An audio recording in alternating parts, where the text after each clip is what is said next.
Christmas, ho, ho, ho, ho.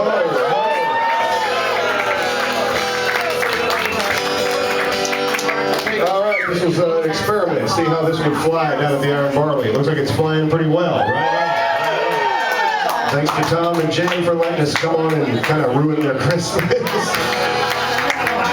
Speaking of ruining Christmas, I had the worst Christmas Eve of my life last night. My family's going to love it because I left them all behind to go enter the worst Christmas Eve of my life.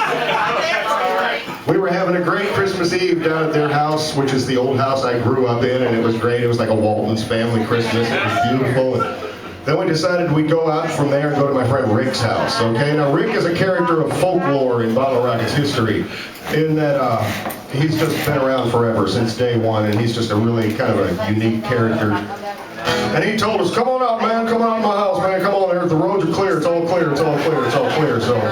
So we went out to his house and the roads weren't all clear, except when we got to the top of his road, which is like this big off-road kind of downhill thing, and it was all ice and snow. And we went down to his house and couldn't get up his driveway, and we went in there and he was drunk when we got there, and it was just kind of like we sat there and listened to him, and we exchanged some Christmas gifts, and it was, oh yeah, he made me fry an egg, because he's got chickens now.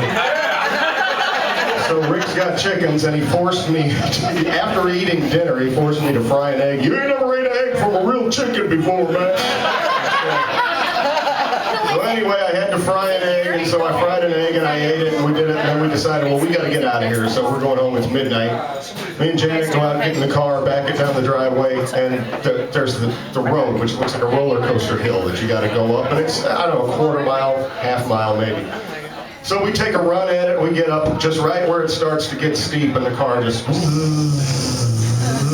starts going off the edge of the road. So then we had to back it back down the road, which was exciting because it would kind of go its own way. It was kind of on ice and it would slide. About 4 tries of that, and we couldn't get up the hill. So Rick's wife came out in her little 4-wheeler and tried to tear up the snow and see if we could get up there. Couldn't do it. Rick, of course, is drunk and he can't help in any possible way. So he's in the house. I don't know what he's doing in the house. But he's in the house smoking and drinking and maybe frying. He's not frying eggs because he doesn't do anything. But anyway, so long story short is after about an hour, we finally got pissed off, basically. And we're like, we're not spending the night here because we're just going to do this in the morning. So I decided I would get in my state of fury, decided I would get a shovel and shovel the road. Now that's kind of like shoveling Virginia here, like from here down to the highway, but like really uphill the whole way. And so I got a shovel, Missy, Rick's wife, got like a hoe, and Janet got a rake.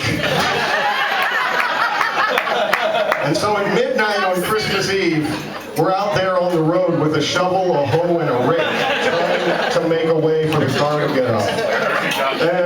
And we were all very angry, and we did it. We actually made a path, positive traction. We got one path going, but the story's not over yet. So we got the really dangerous icy spot shoveled off, and I was so mad that I didn't notice that I was like totally exhausted from shoveling an entire road. And then we get in the car, and I'm like, this is it, we're getting the fuck out of here. And we floored it and go up, and it's like, we made it past the first dangerous spot, and the road keeps getting steeper and steeper and steeper, and we're going, and then it just gets almost to the top, and it's like, and goes over the side. It's like the back tire is like just about this far from going off the edge. The car won't go any farther. But I can see the crest of the hill from where we're at. And I'm like, we're getting out of here. I'm going to push it. If I die pushing it, I don't care because we're getting out of here.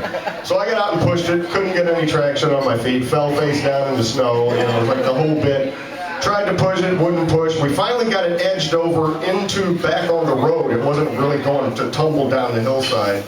And then Missy, Rick's wife, got the 4-wheeler, and I couldn't push anymore. I was just like I was like a koala bear, completely out of eucalyptus. I couldn't do it anymore.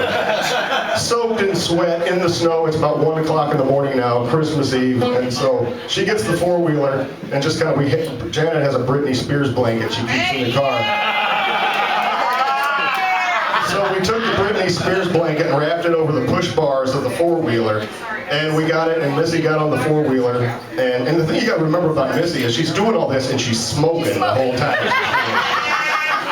So that was pretty cool. And anyway, so then she gets the four-wheeler and pushes the car, and it gets just enough traction to like push the car over the little rough spot, and we crest over the hill, and we're just so happy to have made it over the top of the hill that we just drove off and didn't say goodbye or thank you or anything. And so Missy got the Britney Spears blanket, and we hope everything's all right, and we vowed that there will never be another Christmas at Rick's house. We're going to do Christmas in July at Rick's house from now on. So. We're still going to your house, though. But we made it. We got home. I got to sleep last night, and last time I looked at the clock, it said 4:20 a.m. So it was like right at 4:20, and we got up and did Christmas today. And I'm very tired, but here we are. Yay! Yay! And the car just got like 2 little dents from the push bar in the back, and we don't even care. But Rick, while we're speaking of Rick, we'll just go ahead. Me and Rick co-wrote a song one time. And Rick is real good as a song co-writer if you get him in the right mood. And we were working, we used to set tombstones for a living, me and him, and we wrote this one. We were coming up with the lyrics so fast, all that we had in the work truck was a Domino's pizza flyer thing that hangs on your doorknob. We had a construction pencil, which was like really dull, and so we were writing the lines down on the construction pencil. Driving along, trying to pretend that we were Bob Dylan when we did it. So half the lines are mine, half are Rick's, and I don't remember whose or whose. But anyway, it was...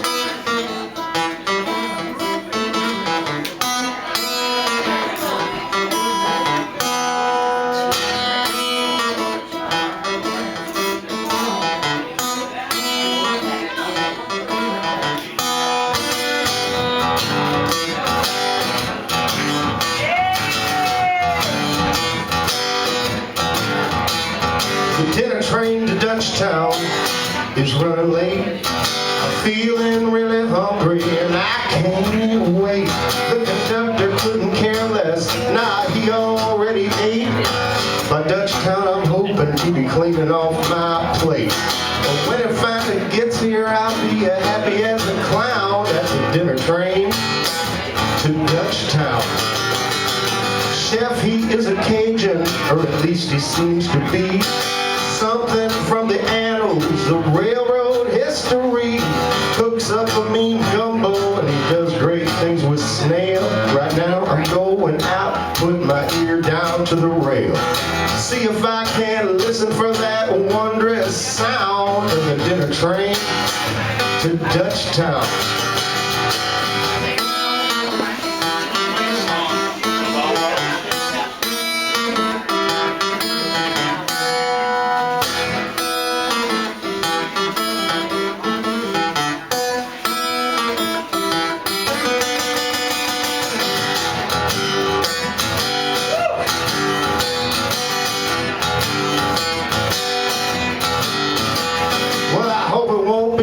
Before that, napkins in my lap.